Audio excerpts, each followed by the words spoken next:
Hey guys, আমি বেঙ্গলির নতুন movie সোনার কেল্লা চকের ধনের ট্রেলার ড্রপ করে দেওয়া হয়েছে। এই ট্রেলারের রিভিউ দিব।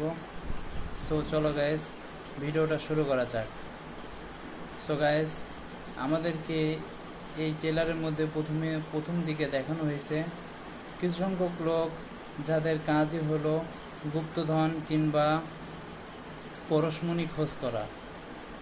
তো এখানে আমাদেরকে গুপ্তধন এবং পরশমণি খোঁজ করার জন্য যে লোকগুলোকে দেখানো হয়েছে তাদের মধ্যে পরম ভূতের ক্যারেক্টার রয়েছে, কোয়েল মল্লিকের ক্যারেক্টার রয়েছে। তারা পরশমণি এরকম খোঁজ করতে থাকে। তো পরশমণি খোঁজ করতে করতে তারা এরকম পরশমণির খোঁজে সোনার কেল্লাতে চলে যায়।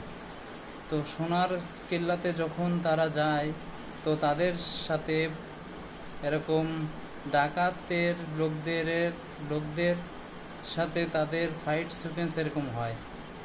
প্রতিনিয়ত তাদের সাথে ডাকাতের লোকদের এরকম ফাইট সিকোয়েন্স চলতে থাকে। তো অবশেষে পরশমণি কে পাবে? ওইদিকে ডাকাতের লোকজনও এরকম পরশমণি খোঁজ করার জন্য সোনার কেল্লাতে চলে যায়।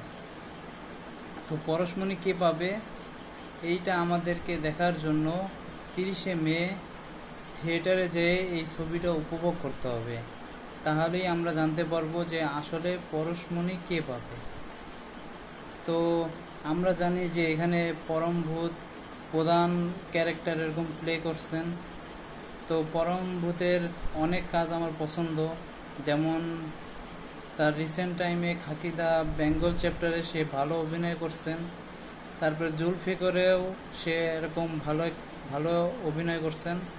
তো পরমভূত একজন অভিনেতা, তাকে এরকম যদি কাজে লাগানো যায় সে ভালো এরকম পারফর্ম করতে পারে।